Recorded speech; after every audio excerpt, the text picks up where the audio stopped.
Assalamualaikum warahmatullahi wabarakatuh. Perkenalkan, nama saya Maria Rukmawati dari kelas manajemen 22G. Di sini saya akan menginvestasi tentang saham. Jadi apa sih yang dimaksud dengan saham itu?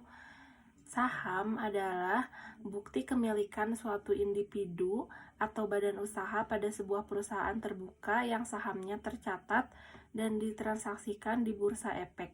Jika nasabah membeli atau memiliki saham dari suatu perusahaan, maka nasabah turut serta memiliki perusahaan tersebut dan juga memiliki hak pada kekayaan maupun penghasilannya. Sebagai pemilik, nasabah berhak mengikuti rapat umum pemegangan saham atau RUPS dan memiliki hak suara yang dapat turut menentukan kebijakan perusahaan serta menerima bagian dari keuntungan yang dibagikan pada pemegang saham atau dividen. Kemudian, saham dibagi menjadi beberapa bagian. Di antaranya ada saham biasa atau common stock. Saham yang dapat diklaim berdasarkan profit dan loss yang terjadi pada suatu perusahaan jika dilakukan likuidasi. Maka pemegang saham biasa akan menjadi prioritas terakhir dalam pembagian dividen dalam penjualan aset perusahaan. Ciri-ciri saham biasa adalah sebagai berikut.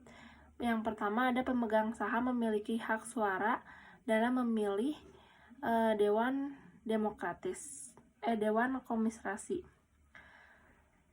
Kemudian, hak pemegang saham didahulukan ketika perusahaan menerbitkan saham baru.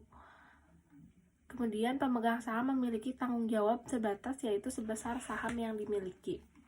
Kemudian, yang kedua ada saham preference atau preference stock. Saham di mana pembagian labanya tetap dan ketika perusahaan mengalami kerugian, maka pemegang saham preference akan diberikan prioritas utama dalam bagi hasil penjual aset. Ciri-ciri saham preference adalah sebagai berikut. Terdapat beberapa tingkatan yang dapat diterbitkan dengan karakteristik yang berbeda. Kemudian terdapat tagihan, terdapat pendapatan dan aktiva serta mendapatkan prioritas tinggi dan pembagian dividen. Saham preference dan dapat ditukar menjadi saham biasa melalui kesepakatan antara perusahaan dengan pemegang saham.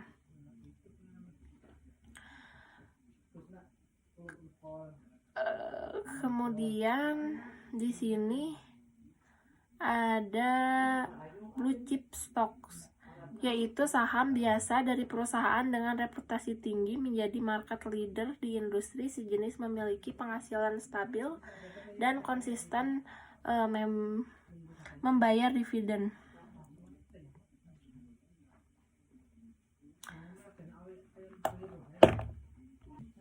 Kemudian ada dua cara untuk membeli saham. Yang pertama melalui broker atau pialang saham. Dapat order pembelian melalui broker Anda, tempat Anda membuka rekening saham, baik itu secara langsung atau melalui telepon. Kemudian bisa melalui trading saham online, sistem atau aplikasi jual beli saham online. Fasilitas ini berupa sistem software yang harus dipasang atau diinstal.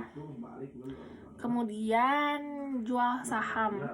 Tentunya harus memantau pergerakan harga saham dari saham-saham yang sudah dibeli.